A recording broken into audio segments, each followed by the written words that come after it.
Now I have to introduce Mr. Jomo Kwame Sundaram, who is the Assistant Director General of FAO and Coordinator for Economic and Social Development at FAO headquarters. He has taught at Harvard, Yale, Cornell, Cambridge, and 3 Malaysian universities. He was a founding chair of IDEAS, International Development Economics Associates, and from January 2005 to June 2012, he was the United Nations, Assistant Secretary General of Economic Development. Was a slip. Thank you very much, Flavio. 2014, this year, marks the 10th anniversary of the adoption by consensus of the Right to Food Guidelines. Next week, the plenary session of CFS 41 will review and discuss the progress made over the past decade and the challenges ahead in implementing the Right to Food Guidelines. FAO would like to congratulate all those involved in producing the latest issue of Watch, Bread for the World, FIAN International, Interchurch Organization for Development Cooperation, and all the members of the consortium involved, as well as the Global Network for the Right to Food and Nutrition on the launch of the Right to Food and Nutrition Watch 2014 on the subject which we have heard from Alejandra, 10 years of the Right to Food Guidelines. From the outset, civil society organizations have played a very key role in negotiating the guidelines and also by providing a broader perspective on advances made in realization of this right, documenting and showcasing people's struggles.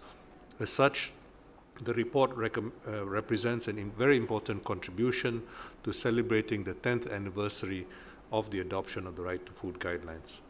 Over the past decade, progress has been achieved in the legal, policy, and as well as institutional frameworks, as well as in the visibility, greater visibility and understanding of the right to adequate food, as mentioned by the report. According to FAO's recent thematic study on legal frameworks, at least 28 countries have now explicitly incorporated the right to adequate food in their national constitutions. Another 40 countries implicitly recognize the right to adequate food. Moreover, the past decade has witnessed an increasing number of countries, including right to food components in their food security and nutrition policies.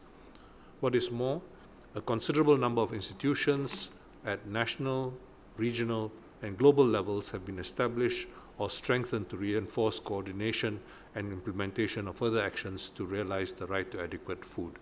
This is no small achievement. Last year, CELAC, the community of Latin American and Caribbean countries, and earlier this year, the African Union, at the highest level, at the level of heads of states and governments, made such commitments. And so we have really significant momentum achieved in trying to eradicate hunger. In these different areas of work, the contribution of civil society movements has been very decisive for the progress which has been made. Another important advance highlighted by the Right to Food and Nutrition Watch for 2014 has been the increased appreciation of the right to adequate food by many more people.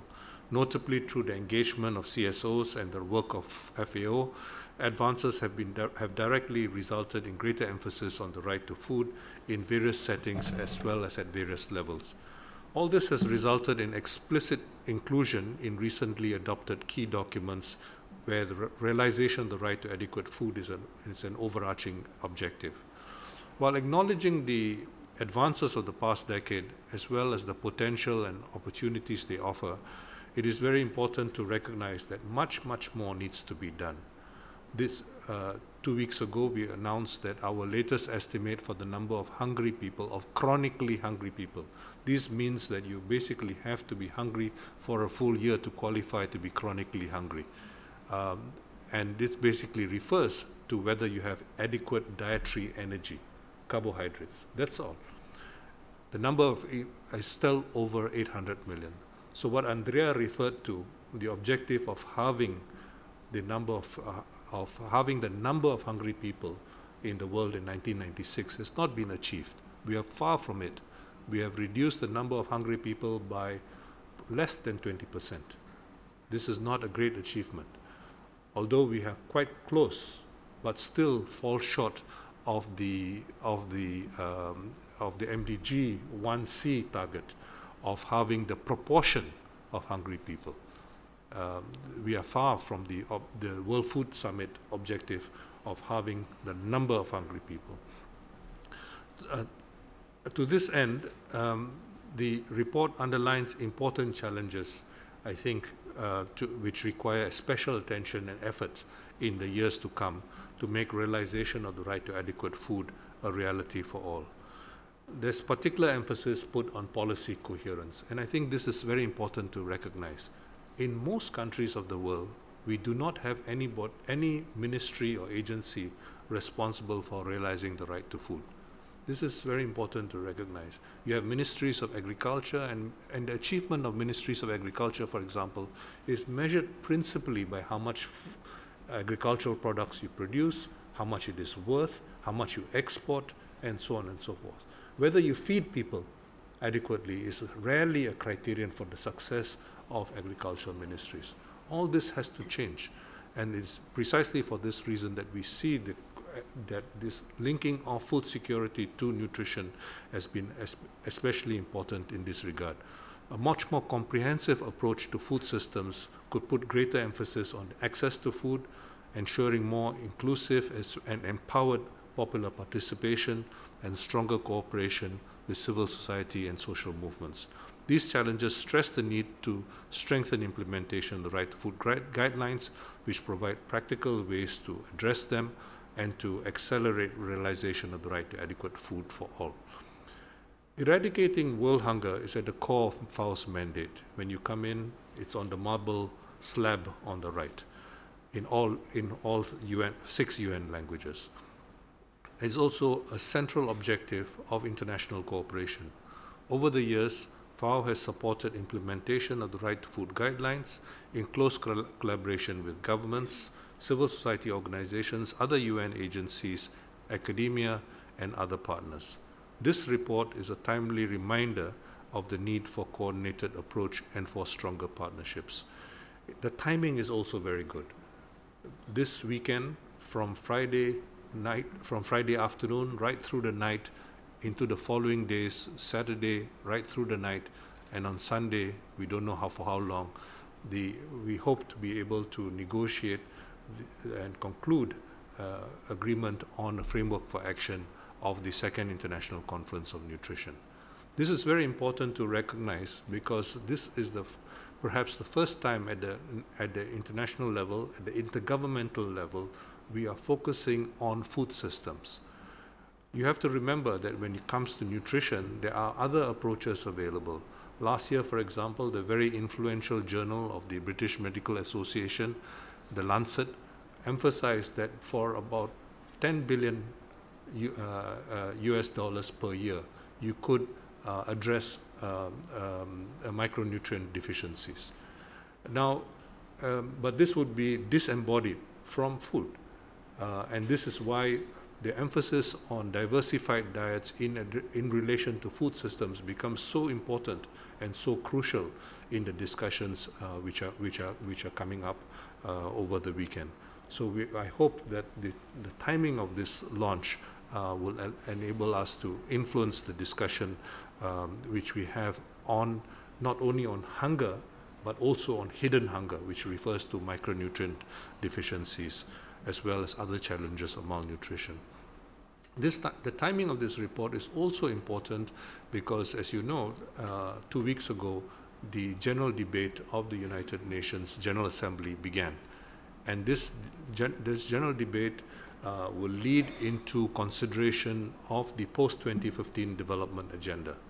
And in many ways, the WATCH report allows us to focus on what is monitorable at the global level and to hold governments and others accountable to progress as far as the post-2015 goals and targets as well as indicators to give meaning to this whole debate. Here at FAO, we have developed something called the Food Insecurity Experience Scale, FIES for short. It is associated with a project which is called Voices of the Hungry. The idea is to have a second indicator in addition to the existing indicator, which, as I said, only measures chronic hunger in relation to dietary energy. We are looking also at the sense of food security as experienced by people, as emphasized by Flavio earlier in his opening comments. And this becomes extremely important. We have done work in over 150 countries already. The report results will become available, and with the support of governments and civil society, we hope that this indicator will also be incorporated in the post-2015 discussions. So FAO is working with all stakeholders at global, regional, as well as at national levels to enhance the impact of such collaboration, working with CSOs from different constituencies and regions active in the global network for the right to food and nutrition and the CFS civil society mechanism. I want to thank you all for your technical expertise, proximity, and representation of the hungry and most vulnerable, that you have played a key role in implementing the right to food guidelines and in making progress towards realization of the right to adequate food for all. Your continued collaboration will be crucial, and your cooperation will be key to strengthening the implementation of the guidelines and realization of the right to adequate food. We hope that our FAO's new strategic framework allows us to engage in a much more, in a less siloed way, in a much more coherent way with our partners, especially civil society movements, in ensuring progress in realizing the right to food. Thank you.